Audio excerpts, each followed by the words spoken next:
Hello, everybody. So, for my research paper, I chose to write about Alzheimer's disease.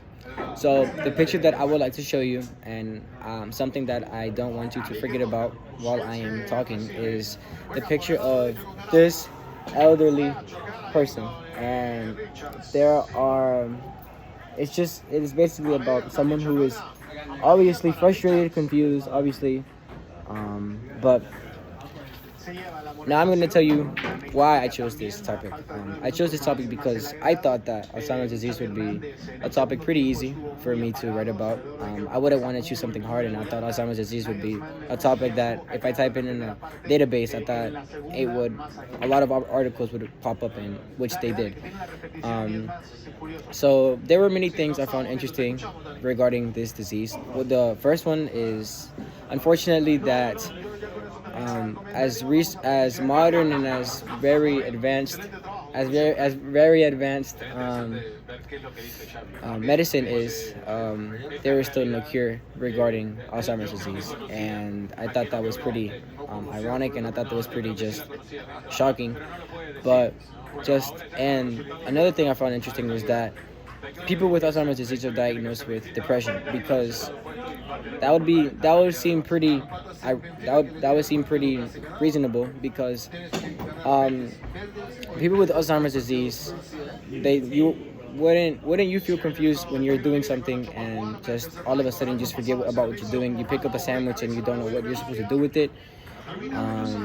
You would be pretty frustrated if just the people that are around you all the time, which they're your family, but in your eyes they're strangers to you, and it would hurt them because obviously you mean much to them, and it would break their hearts if you just don't recognize. If if you wouldn't even be able to recognize your own children, that would hurt them a lot. And obviously you have a disease, but it is very damaging to not only you but the people around you. Um, what else? So for my research paper, I chose to write about different aspects, different things, different factors, and regarding these factors, the effect that they have concerning Alzheimer's disease. Some aspects I chose to write about were age. I chose to write about physical activity, and the one that really came out to me as really shocking and surprising was how something as simple as physical activity really does um, have an effect has an effect on this disease. And I thought it was pretty shocking because like this disease is really like intricate, it's really complex, it's really like there's so much that's unknown still, and the fact that there is no cure can basically just speak for itself. But the fact that something as small as physical activity and exercise, the fact that it can still have an effect on your brain is pretty like fascinating. And the reason why it has an effect is because it says that when you exercise, when you do physical activity, with all the positive benefits there are, one of the benefits that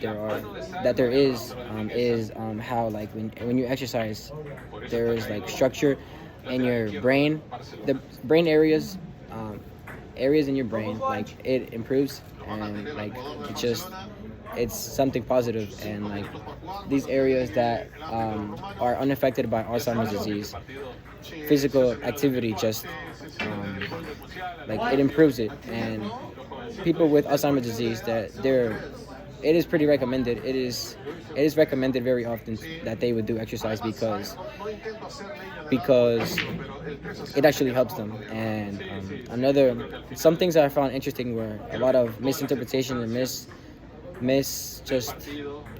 misinformation a lot of people have regarding this disease. Some people think about it as just a memory problem, like you're doing something and all of a sudden you just forget about what you're doing and that's it, nothing else and nothing less. But the reality is that Alzheimer's disease is much more damaging and much more destructive as one can perceive it to be, because of just the fact that there's different levels of Alzheimer's disease. There's low, there's moderate, and then there's severe. And then just the different severities of this disease is just, none of it is easy. the fact that you hurt yourself, and no, you yourself are, you recognize that you yourself are struggling with a disease that you don't know what it is, and you just forget about things all the time. And the fact that it is linked to depression is just something very, very unfortunate. The reason why I recommend this research paper to someone else would be because you yourself would be shocked at the amount of misinterpretation you have regarding this disease, and you actually learn a lot. You actually learn to have sympathy for people and patients struggling with this, because you will just learn about the different severities there are, the different complexities there are, and you just, someone reading this research paper would just learn to have a little bit more empathy and sympathy and compassion for them. What else? But yeah, that is basically it. I just hope you take time to learn more about Alzheimer's disease and just try and do a better job on spreading the awareness of it.